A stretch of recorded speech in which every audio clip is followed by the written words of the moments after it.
চাহিদা সমস্যা সমাধান করতে পারতেন, প্রত্যাশা পূরণ করতে পারতেন, তাহলে আমরা আমাদের এই সমর্থন দিয়ে যেতে পারতাম। যেমনটি হয়েছে সিরিয়ায়। সিরিয়াটা হচ্ছে real Biplab.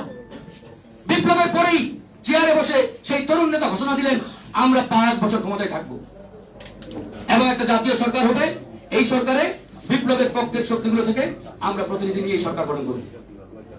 This is the বিপ্লব। আমাদের এটা তো বিপ্লব 5ই আগস্টের পরেই বেহাল।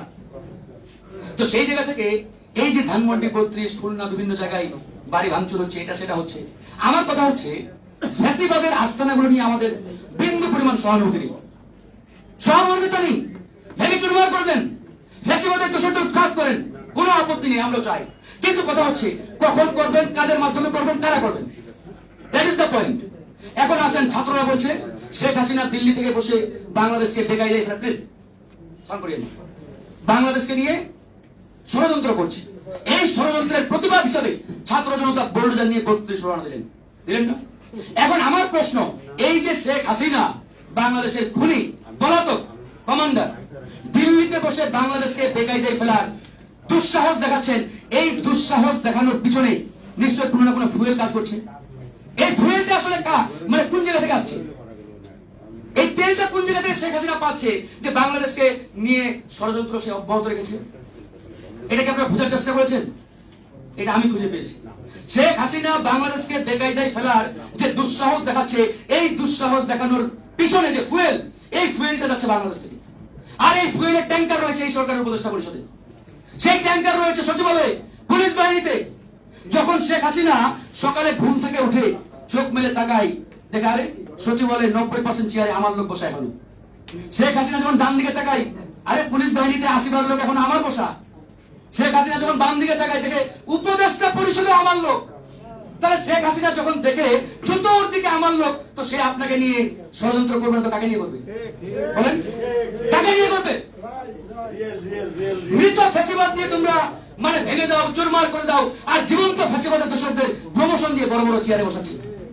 আর এরা বলছে ফ্যাসিবাদ মুক্ত বাংলাদেশ বিনির্মাণ করতে হবে। হাউ লুকাস, আসল জায়গায় হাত দেন। আমি বারবার বলেছি, এই উপদেষ্টা পরিষদে ফ্যাসিবাদের দোষর রেখে ফ্যাসিবাদ মুক্ত বাংলাদেশ কোশ্মিন কালো বাস্তবায়ন সম্ভব নয়। আগে উপদেষ্টা পরিষদ সংস্কার করেন, এটাকে ফ্যাসিবাদ মুক্ত করেন, তারপরে ধীরে ধীরে আগান। সেটা তারা করছে না। তারা ওই মৃত ফ্যাসিবাদের আস্তানাগুলো নিয়ে তৎপর, কিন্তু জীবন্ত ফ্যাসিবাদগুলো নিয়ে তাদের বিন্দু পরিমাণ কথা নেই, বক্তব্য নেই। এই জায়গাগুলো তোমাদের হাত দিতে হবে বন্ধুগণ।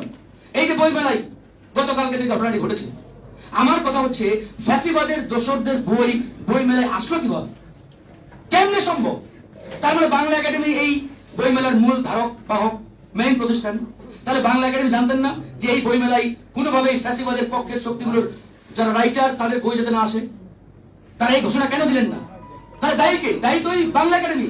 বাংলা একাডেমির সভাপতি, মহাপরিচালক, তাদেরকে নিয়োগ দিয়েছে কে? এই সরকার। প্রোগ্রাম তো এই সরকার দায়ী। আর আপনারা বই মেলায় যাবেন, ভাঙচুর করবেন, স্টল বন্ধ করবেন, এগুলো সমাধান। তাদের প্রস্তাবনার 95% পয়েন্টের সাথে আমি একমত। তবে এটাও মনে রাখতে হবে, এই সংবিধান একজন ব্যক্তিকে সামনে রেখে তৈরি করা হয়েছিল। একটা ব্যক্তির ফেস সামনে রেখে এই সংবিধান বানানো হয়েছিল। সুতরাং যে সংবিধান কোন ব্যক্তির কি চাই, জনগণ যদি মনে করে যে নতুন করে লিখতে হবে লেখেন, যদি বলে না সংস্কার করতে পারেন,